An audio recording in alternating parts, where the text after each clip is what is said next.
Hello guys, welcome to Study IQ. तो दोस्तों today we are going to move towards the next topic, that is history of communalism. अब obviously majority of the topics have been taken care of. हम लोगों ने 1947 का partition का analysis अब previous video में कवर अप करके रखा हुआ है. We have to take it bit forward now. अब कुछ मिसलेनियस टॉपिक हमको करने हैं, जैसे communalism is there, education press development is there, right wing as well as left wing politics is there. thereafter we can also talk about famine development is there. तो ऐसे रफली 4-5 topic है जिसके ऊपर I am going to have at least 10 videos more. तो 9-10 videos और हमें लगेंगे, उसमें से this will be the first topic, that is rise of communalism.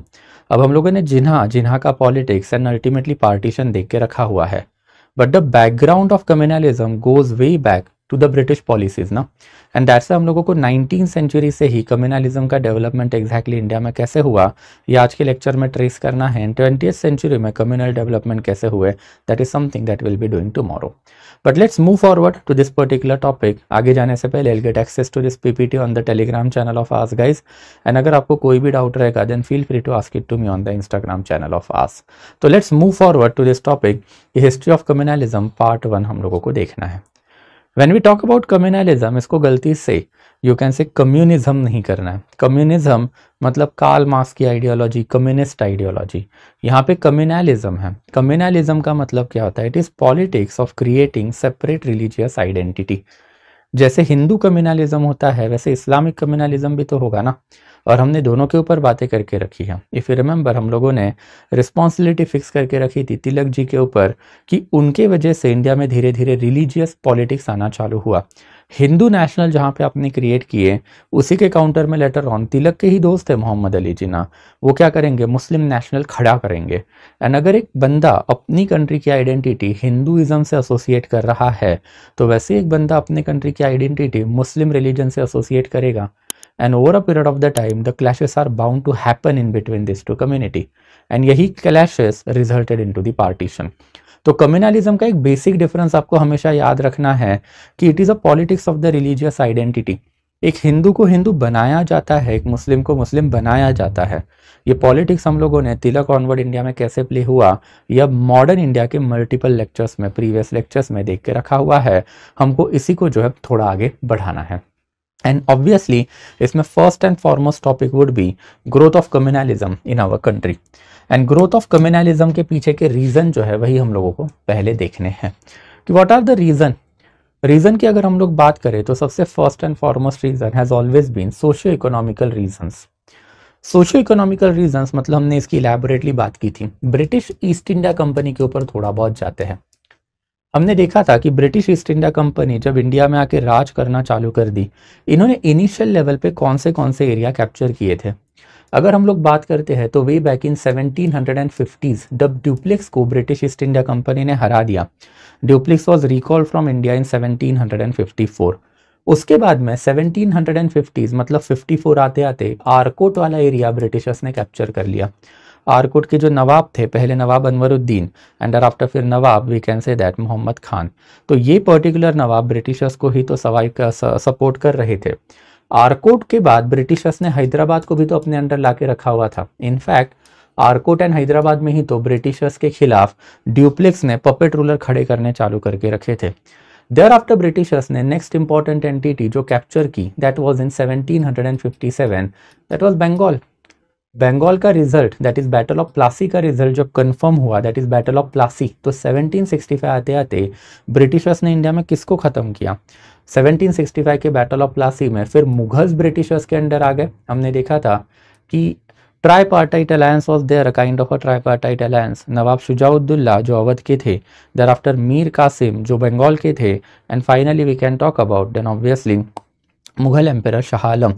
तो यहाँ पे मुगल भी हार गए एंड आफ्टर फिर नवाब शुजाउद्दौला मतलब अवध भी हार गया.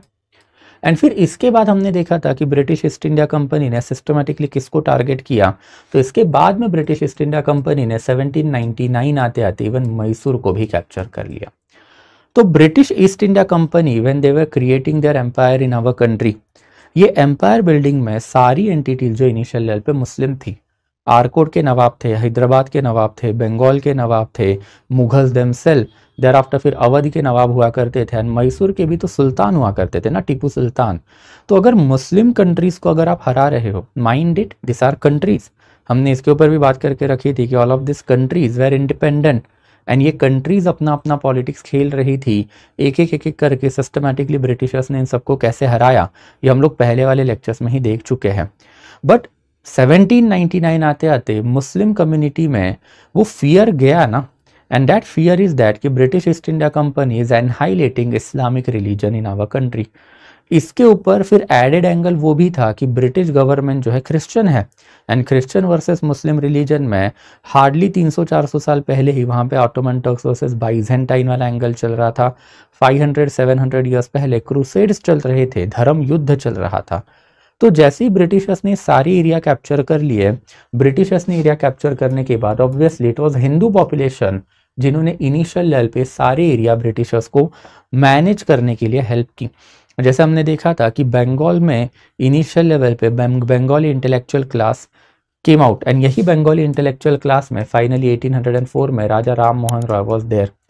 वैसे फिर हमने ये भी देखा था कि अगर हम लोग मैसूर की बात करते हैं तो मैसूर जैसे ही हार गया, टीपू सुल्तान हार गया, Mysore was return back to the Wodeyar rajas, and that's why we can clearly say कि हिंदू कम्युनिटी ब्रिटिशर्स के साथ जाके मुस्लिम कम्युनिटी के खिलाफ काम कर रही है।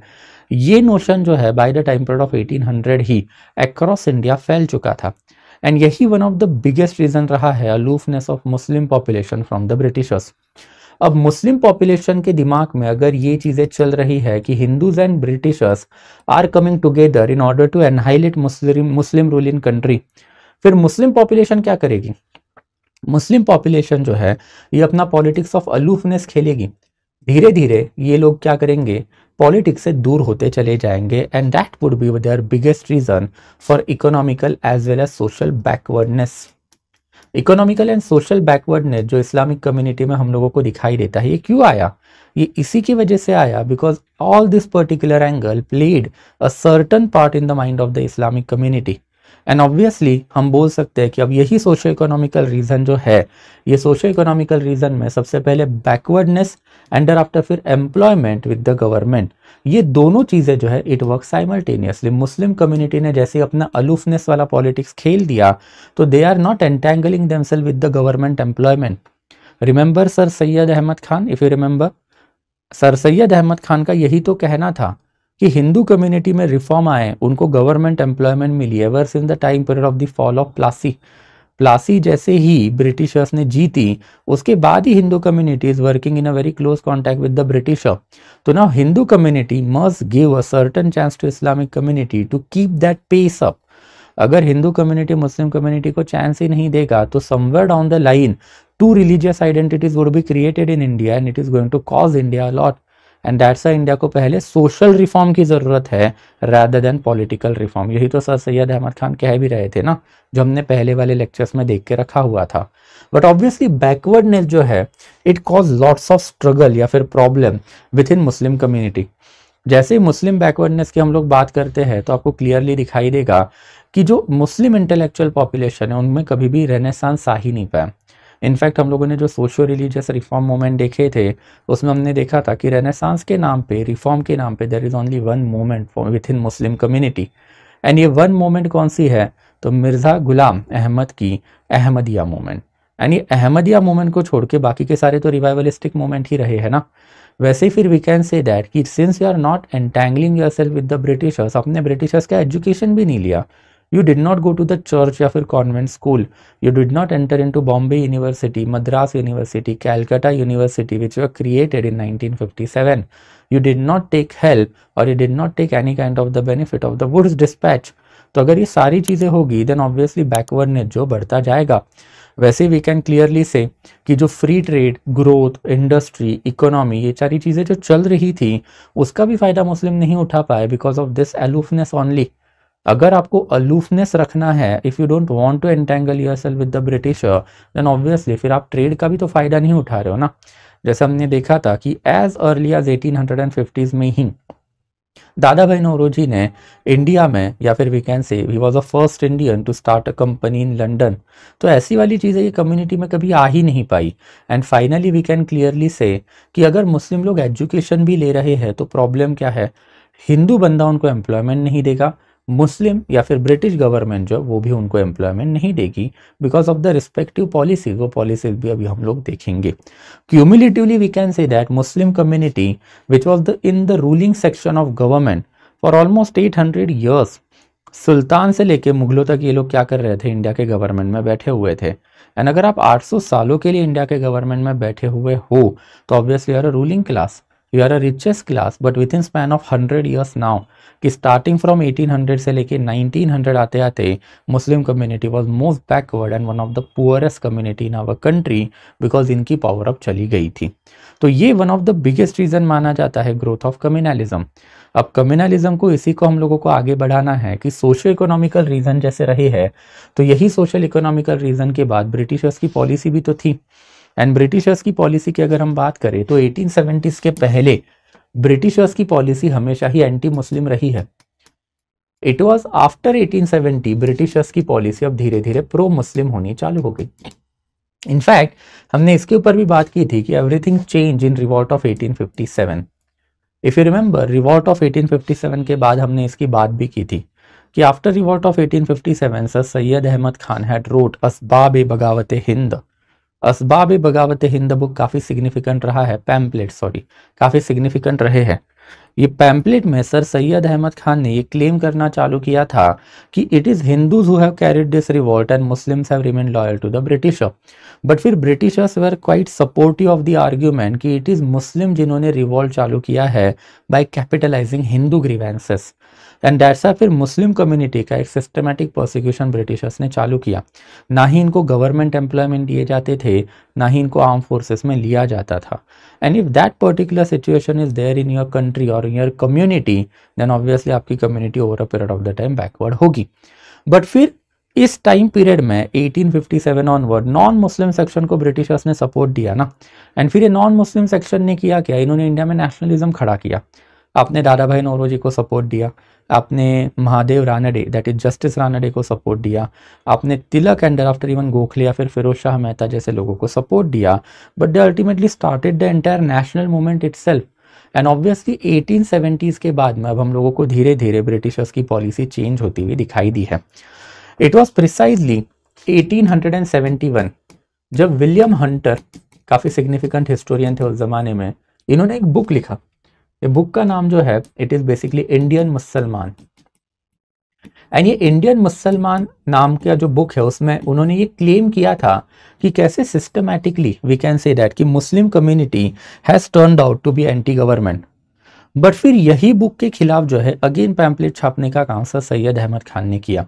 एंड सर सैयद अहमद खान के पैम्पलेट्स के बाद ही जो ब्रिटिशर्स पहले नहीं मान रहे थे, जब असबाब बगावत हिंद सर सैयद अहमद खान ने लिखा था तब, बट अभी वाले पैम्पलेट्स के बाद अल्टीमेटली ब्रिटिश गवर्नमेंट ने मानना चालू किया कि इट इज़ राइट, अगर Hindu population along with Parsi population हम उनको सपोर्ट कर रहे हैं फिर भी नेशनलिज्म क्रिएट कर रहे हैं, political party, nationalist literature, volunteer India के विलेज विलेज लेवल पे सर्कुलेट करने का काम, we have discussed all of that angle. तो ऑब्वियसली हम लोगों को क्या करना पड़ेगा, अब उनको सपोर्ट करने के साथ साथ उनके काउंटर में मुस्लिम पॉपुलेशन खड़ी करनी पड़ेगी। And that's a British policy started to become pro Muslim after 1870s। ये ब्रिटिश पॉलिसी जो प्रो मुस्लिम आफ्टर 1870s बनी है, ये काफ़ी सिग्निफिकेंट माना जाता है for the cause of divide and rule. Britishers के मोटिव भी हम लोगों को 1870s ऑनवर्ड ही दिखाई दिए है इसमें, कि सबसे पहले अगर हम लोग बात करते हैं तो जो नेशनलिज्म है उसको काउंटर करने के लिए Muslim community can be taken care of. अब जैसे हम लोगों ने हिंदू पॉपुलेशन को, पारसी पॉपुलेशन को सपोर्ट किया था बिफोर 1870, अब 1870 के बाद हम लोग क्या करेंगे, हम लोग सपोर्ट करेंगे मुस्लिम पॉपुलेशन को। एंड मुस्लिम पॉपुलेशन को सपोर्ट करने के बाद हम लोग क्या करेंगे, ग्रोइंग लेवल ऑफ नेशनलिज्म जो इसको वीकन करेंगे। जो ऑब्वियसली नेशनलिज्म बढ़ रहा है, एस.एन. बैनर्जी अपनी इंडियन एसोसिएशन 1876 में बनाए हुए थे, इंडियन नेशनल कांग्रेस 1885 में आया, तभी भी अल्टीमेटली ब्रिटिशर्स ने क्या किया था, उसके काउंटर में United India Patriotic Association via sir Syed Ahmad Khan खड़ी करके रखी हुई थी। तो that was clear cut motive of the Britishers कि जो राइजिंग वे ऑफ नेशनलिज्म है उसको ब्रिटिशर्स को कब करना है, तो प्रो मुस्लिम पॉलिसी आप बनाओ। बट आपकी कम्युनिटी बैकवर्ड है ना, Muslim community, bye the time period of 1870s 1880s, और उनको ये पॉलिटिक्स समझ में ही नहीं आया। एंड अगर उनको ये पॉलिटिक्स समझ में नहीं आया तो धीरे धीरे gulf between Hindu and Muslim population would enhance. वैसे वी कैन क्लियरली से अल्टीमेटली कम्युनलिज्म जो है ऑब्वियसली एक काफ़ी सिग्निफिकेंट एंगल में मुस्लिम पॉपुलेशन के बीच में खड़ा करना ब्रिटिशर्स ने चालू किया। British colonial authority started to tell Muslim population कि कम्युनलिज्म मतलब creation of the Muslim religious identity आपके फायदे में है। अगर हम लोग मुस्लिम रिलीजियस आइडेंटिटी बनाएंगे तो इंडिया में देखो over a period of the time democracy आएगी, पार्लियामेंट्री डेमोक्रेसी, उसमें वो लोग मेजॉरिटी में, आप माइनॉरिटी में हो। And if you are in the minority then obviously आपको एक साथ आना पड़ेगा, एक रिलीजियस आइडेंटिटी बनानी पड़ेगी। एंड ये रिलीजियस आइडेंटिटी का जो सपना है ये ब्रिटिशर्स ने इनको दिया, पहले सर सैयद अहमद खान के थ्रू। एंड अल्टीमेटली 1906 में हमने देखा हुआ था कि जब मुस्लिम लीग क्रिएट हुई, वो मुस्लिम लीग भी आगा खान हो सकते हैं, देयर आफ्टर फिर नवाब ऑफ ढाका हो सकते हैं। इन्होंने क्यों बनाई? At the behest of the Britishers ही बनाई। तो Britishers were people who were responsible for the creation of that religious identity among Muslim community. वैसे ही फिर वी कैन क्लियरली से कि अगर basically Hindu Muslim disunity India में है तो इंडिया में बार बार एक रूल चल रहा है ना, देखो इंडियन जो है हिंदू मुस्लिम वो एक साथ ही नहीं आ रहे हैं। अगर Hindu Muslims are not coming together then this also became reason for the Britishers to rule India. उनको तो हमेशा वही बताना था ना, we are here for the good of India, आप लोग एक दूसरे के साथ नहीं रह सकते तो you need help of the third party. हमने इसके ऊपर भी बात की है कि ब्रिटिशर्स इसी को तो सिविलाइजिंग मिशन बोला करते थे, वाइट मैन्स बर्डन बोला करते थे। तो ऐसे मल्टीपल ऑब्जेक्टिव्स आर देयर कि after 1870s why Britishers change their stand and they started to support Muslim community rather than Hindu community। जबकि 1870s के पहले वाला पॉलिटिक्स अगर हम लोग देखते हैं तो Britishers were ardent supporter of the Hindu community. That's India में हिंदू कम्युनिटी को उनका फायदा जो 1870s के पहले बहुत ज़्यादा हुआ। And obviously we can say that कि कम्युनलिज्म जो है यही टाइम पीरियड में ब्रिटिशर्स ने और ज़्यादा एक्सेंचुएट करना चालू कर दिया कि सबसे पहले तो not only Hindus but also Muslim and Sikh, अब ये सेपरेट कम्युनिटीज़ बनाई जाएगी। बाय एंड लार्ज 1900s के ये डेवलपमेंट फिर माने जाते हैं। Over a period of the time जो है कम्युनलिस्ट लोगों को सपोर्ट करने का काम पहले सर सैयद अहमद खान हो सकते हैं, later on even Mohammad Ali Jinnah हो सकते हैं। लीग ने वर्चुअल वेटो गवर्नमेंट ने जो वर्चुअल वेटो मोहम्मद अली जिना को देके रखा था, हमने उसकी भी बात की है। And after master Tara Singh भी हो सकते हैं, वॉज बेसिकली द पर्सन जिन्होंने धीरे धीरे खालिस्तान की मूवमेंट इंडिया में उठानी चालू हो गई। And in order to strengthen all this particular aspect 1909 onward Britishers ने एक ड्रेडेड वेपन लाया, दैट इज सेपरेट इलेक्टोरेट। अब सेपरेट इलेक्टोरेट आज के टाइम पीरियड में तो हम लोग डिवाइड एंड रूल में डाल के पढ़ते हैं, but during the time period of the lecture हमने इसको इलेबोरेटली देख के रखा हुआ था कि separate electorate under federal government would have been a fantastic arrangement for our country. Unfortunately federalism over a period of the time India से वो सपना ही चला गया, पार्लियामेंट्री डेमोक्रेसी का सपना आया। एंड फिर सेपरेट इलेक्टोरेट जो है वो उसके ऊपर क्या बन गया, अनाथेमा बन गया। Separate electorate under parliamentary system कभी ठीक से नहीं चलेगा, उसके लिए आपको फेडरल सिस्टम लगेगी, जिसके ऊपर during the time period of the lecture हमने इलेबोरेटली बातें की है। तीसरा इंपॉर्टेंट रीजन जो है मुस्लिम बैकवर्डनेस के बाद, ब्रिटिश पॉलिसी के बाद हिंदू लोग भी तो उतने ही रिस्पॉन्सिबल है ना। एंड हिंदू लोगों में वी कैन से दैट कि मिलिटेंट नेशनलिज्म बहुत ज़्यादा था।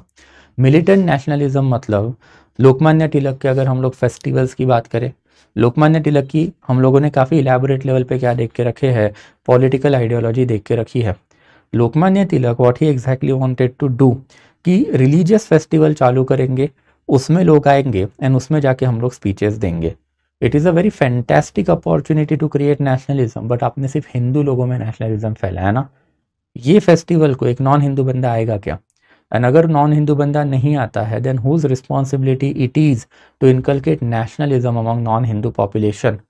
वो रिस्पॉन्सिबिलिटी आपको उठानी चाहिए थी, बिकॉज आप बोल रहे थे that you are a leader of India. तो इंडिया में सिर्फ एक ही कम्युनिटी को अगर आप सपोर्ट करोगे तो कैसे चलेगा? वैसे फिर we can say anti partition के टाइम पीरियड में हमने इलेबोरेटली देख के रखा हुआ था कि जब बंगाल के एजिटेशन हुए, रविंद्रनाथ टैगोर को याद करो, nationalism is a worst disease, घरे बेरे नाम का उन्होंने एक बुक भी लिखा था।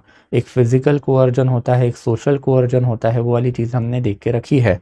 And obviously we can clearly see कि जो इसी टाइम पीरियड में 1900 1910 में जैसे लाला लजपत राय ने ऑटोबायोग्राफीज लिखनी चालू की, छत्रपति शिवाजी महाराज की, या फिर इवन वी कैन से महाराणा प्रताप की, या फिर इवन महाराजा रणजीत सिंह की, मुस्लिम विलन भी बना दिए ना आपने। तो जो मिलिटेंट नेशनलिज्म रहा है, जिसमें extremist nationalism as well as you can say that revolutionary nationalism है, इन्होंने excessive emphasis on Hindu religion जो है करके रखा। एंड फिर इसके रिपरकशन क्या पड़ेंगे? रिपरकशन जो है काफ़ी प्लेन एंड सिग्निफिकेंट है। सबसे पहले तो हिंदू मुस्लिम लोगों के बीच में गल्फ तो बढ़ेगा ही, बट एजुकेटेड मुस्लिम पॉपुलेशन भी तो हिंदू पॉपुलेशन का अपोज करेंगे ना।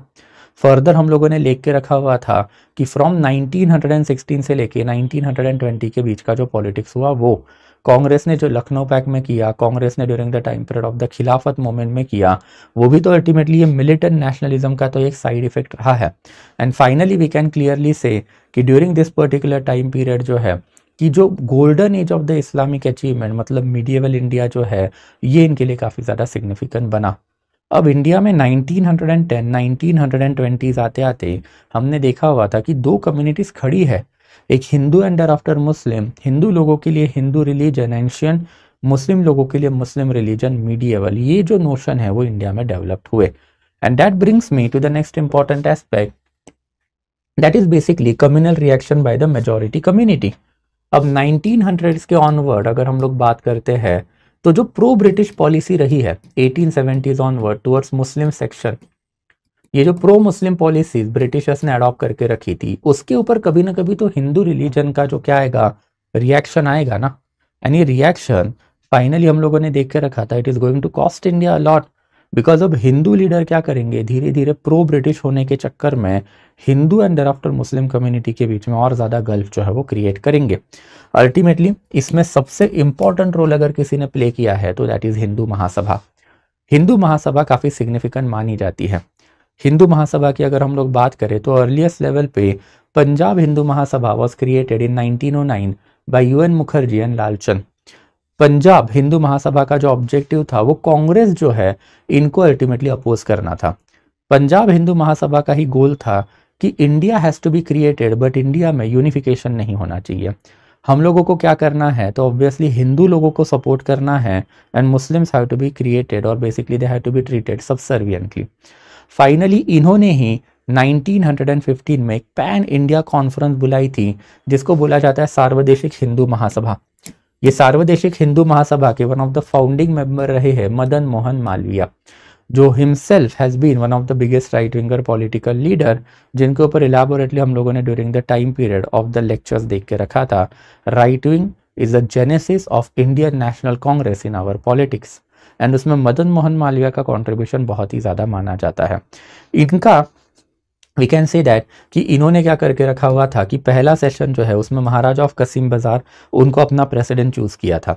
एंड इन्होंने इंडिया में अब धीरे धीरे जो आइडिया ऑफ द हिंदू राष्ट्र जो है वो क्या करनी चालू की, देन ऑब्वियसली इंप्लीमेंट करनी चालू की। In plain simple word idea of the Hindu Rashtra goes like this. इसका सबसे पहला कॉम्पोनेंट होता है कि इंडिया में Hindu religion is a supreme, India में हिंदू रिलीजन इज यूनाइटेड। तो मतलब आप वर्ण और जाति के भेद नहीं मानोगे। एंड इंडिया में एंशियंट टाइम पीरियड के जो लॉज है, मतलब जो हमारे संस्कार है, वो हम लोगों को रिवाइव करने हैं। एंड एंशियंट टाइम पीरियड के लॉज जो हम लोगों को इंडिया में वापस से लगाने चालू करने हैं। ये कॉन्फ्रेंस में मदन मोहन मालवीय भी प्रेजेंट है। यही वाले कॉन्फ्रेंस में हम लोगों को गांधी भी दिखाई देते हैं, जिनके ऊपर अब बहुत क्रिटिसिज्म हमने देखा है। गांधी का पॉलिटिकल करियर का राइज एंड आफ्टर जो रैपिड फॉल आफ्टर 1930s हुआ, हमने वो भी कवर अप किया है। बट अल्टीमेटली फिर गांधी हो सकते हैं, स्वामी श्रद्धानंद हो सकते हैं। If you remember, Swami Shraddhanand उस जमाने में आर्य समाज से एफिलिएटेड पर्सनैलिटी रहे हैं।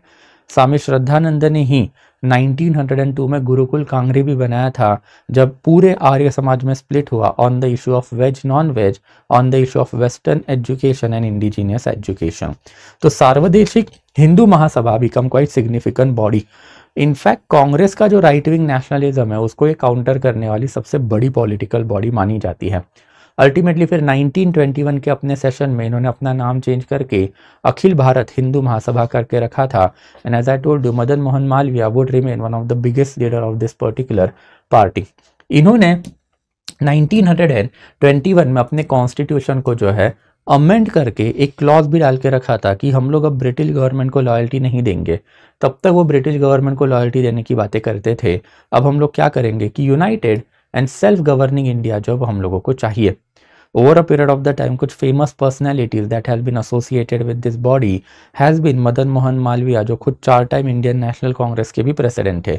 इनके एंड गांधी के relation during the time period of the round table conference हमने देखे हैं, during the time period of the Nehru report भी हमने देखे थे। एंड दैट्स वाई फिर गांधी जी के ऊपर का वो एलिगेशन कि Gandhi ji right wing politics जो है खेल रहे थे। वैसे फिर लाला लजपत राय भी रहे हैं, एंड लाला लजपत राय के साथ साथ वी कैन क्लियरली से कि Savarkar has been one of the biggest political ideologue of this particular body. तो ऐसे जो मल्टीपल पॉलिटिकल लीडर्स जो इंडियन नेशनल कांग्रेस के भी रहे हैं over a period of the time, they became the member of we can say Hindu Mahasabha. And as I told you, इनकी ideology बड़ी प्लेन एंड सिंपल है, हिंदू राष्ट्र हमको बनाना है। एंड हिंदू राष्ट्र अगर हम लोगों को बनाना है तो हिंदूज को यूनाइट करना है। तो इन्होंने वर्ण को भी अपोज किया, जाति को भी अपोज किया, बट फिर हिंदू राष्ट्र के ऊपर हिंदुत्व आइडियोलॉजी चलनी चाहिए। एंड हिंदुत्व आइडियोलॉजी को एक्सप्लेन जो है सावरकर जी ने ही किया है। 1938 में Savarkar had become the chairperson of the Hindu Mahasabha. He would remain the chairperson of Hindu Mahasabha by the time period of his death by and large, that is 1966. And Savarkar ji जो है इन्होंने फिर हिंदुत्व आइडियोलॉजी जो एक्सप्लेन की है। सावरकर जी की जो Hindu ideology है उसमें सावरकर जी का कहना है कि व्हाट इज हिंदुत्व। हिंदुत्व का मतलब है एंशिएंट टाइम पीरियड के जितने भी रिलीजन है इंडिया में उनका यूनिफिकेशन। मतलब Hinduism, Buddhism, Jainism and thereafter even medieval time period का सिखिज्म जो है ये एक ही रिलीजन है। And all of this people are Hindu. And इनकी आइडियोलॉजी अब हम लोगों को इंडिया पे लगानी है। In that capacity Muslim communities have to be converted into second class citizen. उनको सेकंड क्लास सिटीजन बन के जो इंडिया में रहना है। This is basically the Hindutva of the Hindu Mahasabha at that period of the time. Savarkar ji ने इसके ऊपर अपना एक बुक भी लिखा है, हिंदुत्व, हु इज हिंदू। उनका कहना था कि हिंदुत्व का मतलब जो है कॉमन नेशन दैट इज राष्ट्र, कॉमन रेस दैट इज जाति एंड कॉमन कल्चर और सिविलाइजेशन दैट इज संस्कृत। जो मैंने अभी आपको बताया कि एंशियंट लॉज को रिवाइव करना है, हिंदू लोगों को यूनाइट करना है और इंडिया में हिंदू राष्ट्र आपको इंप्लीमेंट भी करना है। सावरकर जी का कहना था कि एंशियंट इंडिया के as well as medieval India के सारे ही लोग क्या है, तो ऑब्वियसली हिंदू लोग हैं। तो even though the new religions have been created, अब हम लोगों को ये न्यू रिलीजियस आइडेंटिटी कंसिडर नहीं करनी है। हम लोगों को क्या करना है, एक ही रिलीजियस आइडेंटिटी कंसिडर करनी है कि वी ऑल आर हिंदूज। यहाँ पे सावरकर जी के ऊपर वो एलिगेशन हमेशा गया है कि when you are trying to achieve this kind of the ideology you are also trying to create cultural conquest. आपने पूरा इंडिया का इतिहास डिस्टॉर्ट कर दिया ना। हमने तो देखा हुआ एंशियंट टाइम पीरियड में, मीडिएवल टाइम पीरियड में and even modern time period में, अगर बुद्धिज्म रिलीजन एक ज़माने में हिंदू रिलीजन के खिलाफ बना हुआ है तो दोनों रिलीजन अलग है। दोनों रिलीजन के बीच में काफ़ी एक अगली हिस्ट्री भी रही है जिसके ऊपर हमने बातें की। वैसे ही सिख रिलीजन अगर अलग क्रिएट हुआ है तो Sikh religion and Hindu religion जो है दे आर इररिकंसाइलेबल रिलीजन। तो जैसे अपनी आइडियोलॉजी दे दी, you are trying to have a cultural conquest of those new religion. जो लोग वो धर्म में गए थे वो लोगों को आपके रिलीजन में कुछ मिला ही नहीं। एंड अगर आप वो लोगों को वापस लाना चाहते हो तो व्हाट इज़ अ गारंटी कि आपके ये वाले टाइम पीरियड में उन लोगों को सारी चीज़ें मिलेगी जो पाने के लिए वो ये नए रिलीजन में गए हुए हैं। हमने ये क्लियरली देख के रखा हुआ है कि राइट विंग पॉलिटिक्स जो है इनके ऊपर का ये हमेशा ही एलिगेशन है कि आप इंडिया में वापस से हिंदुत्व आइडियोलॉजी लगाना चाहते हो, हिंदू राष्ट्र लगाना चाहते हो। बट एंशियंट लॉज का अगर आप रिवाइवल बोल रहे हो तो फिर ऑब्वियसली उसमें चतुर्वर्णाश्रम धर्म आता है। एंड चतुर्वर्णाश्रम धर्म की वजह से ही ये बाकी के रिलीजन जो है वो क्रिएट भी हुए हैं। फर्दर अगर Hindu Mahasabha and after Indian national Congress की अगर हम लोग बात करते हैं तो इनके relation over a time period deteriorate ही हुए। इनिशियल लेवल पे दोनों पॉलिटिकल पार्टी राइट विंगर्स हुआ करती थी तो इतना ज़्यादा जो है प्रॉब्लम नहीं आया। फर्दर हिंदू महासभा का ultimate objective was never independence. उनका ultimate objective was to bring maximum possible benefit for the sake of Hindu religion from Britisher. In fact Lala Lajpat Rai, Madan Mohan Malaviya, ये सारे रिस्पॉन्सिबल भी बोले जाते थे ना इंडिया में। इनके ऊपर हमने देखा था कि जब स्वराज पार्टी बनी, स्वराज पार्टी के डाउनफॉल का ये one of the biggest reason रहा है कि ये सारी पॉपुलेशन कौन रही है, तो रिस्पॉन्सिबिस्ट रही है। तो हमने नेहरू रिपोर्ट के टाइम पीरियड में देखा था कि मदन मोहन मालवीय के वजह से जिन्ना एंड कांग्रेस एक साथ नहीं आ पाई। फर्दर 1930 का जब सिविल डिसऑबीडियंस मूवमेंट हुआ था तो सिविल डिसऑबीडियंस मूवमेंट को बॉयकॉट करके जो लंदन में राउंड टेबल कॉन्फ्रेंस चल रही थी उसमें इन्होंने पार्टिसिपेट भी किया था। वैसे फिर अल्टीमेटली जब पूना पैक्ट के टाइम पीरियड में कम्युनल अवार्ड में जब गांधी जी ने फास्ट टर्न टू डेथ किया, तब at that period of the time Hindu Mahasabha got activated and it was because of the Madan Mohan Malaviya's intermediation finally एक पैक्ट साइन हुआ in between Ambedkar and Gandhi. उसमें अंबेडकर जी का जो थ्रेट था वो भी हमने देखा था कि अंबेडकर जी का एक बेसिकली ये था, कहना था कि अगर गांधी जी को कुछ हो जाता है तो सारा ब्लेम अनटचेबल्स पे डाल दिया जाएगा एंड अनटचेबल जो है उनका मैसेकर इंडिया में कैरी आउट किया जाएगा। We don't want that and that's why I sign that particular pact. And finally we can say that कि अगर 1942 की बात करें, हमने देखा था कि हिंदू महासभा ने क्विट इंडिया मूवमेंट जो है अपोज करके रखी थी। हिंदू महासभा ने even partition as well as independence of India भी अपोज करके रखा था। During the time period of the world war II इन्होंने अपने मिलिट्री बोर्ड बना के रखे थे। ये मिलिट्री बोर्ड जो है हिंदू मिलिट्री बोर्ड, यहाँ पे ये लोग आर्मी रिक्रूट करके ब्रिटिश गवर्नमेंट को सपोर्ट करने का काम भी कर रहे थे।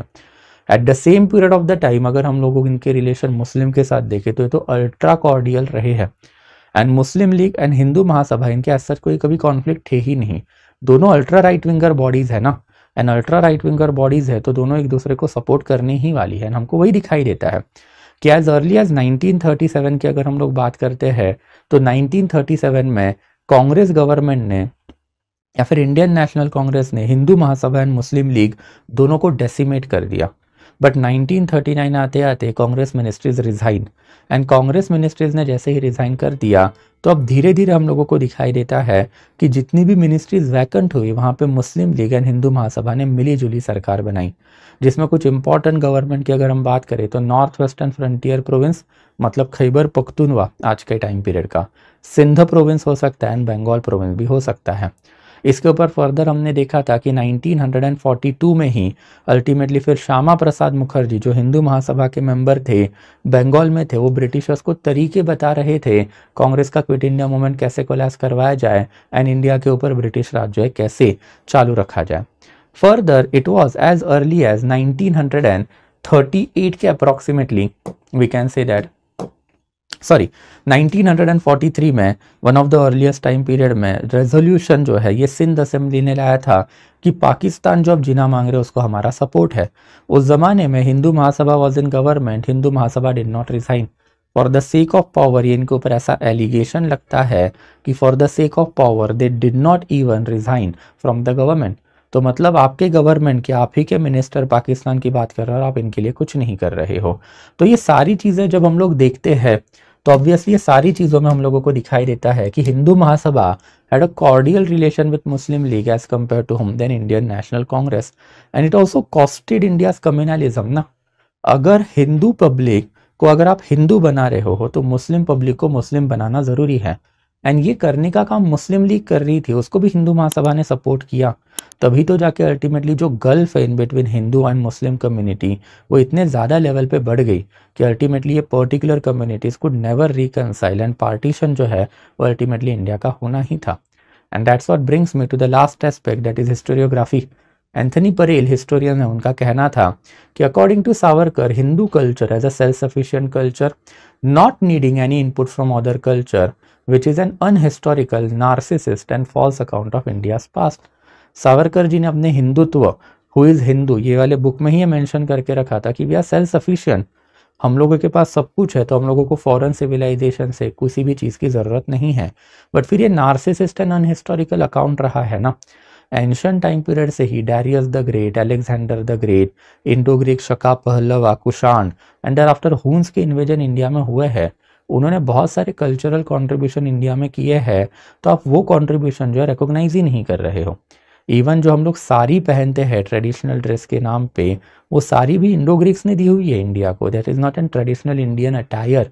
तो ये सारी चीज़ों की वजह से सावरकर जी का अकाउंट हम लोगों को अनहिस्टोरिकल भी लगता है, नार्सिसिस्ट मतलब सेल्फ सेंट्रिक भी लगता है एंड देयर आफ्टर फॉल्स भी लगता है कि इंडिया का culture since time period of the ancient period हमेशा एक पीसफुल कोएग्जिस्टेंस के ऊपर यकीन रखने वाला है। और हम लोगों ने फॉरेन लोगों से बहुत सारी चीज़ें एंशियंट टाइम पीरियड में भी सीखी, मीडिवल टाइम पीरियड में भी सीखी एंड मॉडर्न में भी सीख रहे हैं।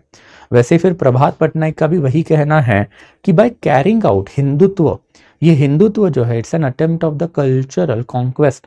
आप हिंदू लोगों को जो है एक मैस्कुलाइन आइडेंटिटी देना चाहते हो और उनको एक कन्विंस करना चाहते हो कि they are the greatest people and in that capacity they have to rule entire India.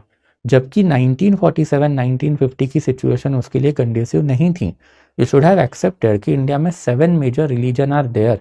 अगर आप एक ही मेजर रिलीजन को इतना ज़्यादा फोकस करोगे तो बाकी के रिलीजन अपसेट होंगे एंड कभी ना कभी तो आपके खिलाफ बगावत करेंगे। एंड यही वाली चीज़ जो है became significant and ultimately cause partition. अब वो पार्टीशन की जो चेन इवेंट है 1885 ऑनवर्ड, उसको हम लोग इलेबोरेटली कम्युनलिज्म में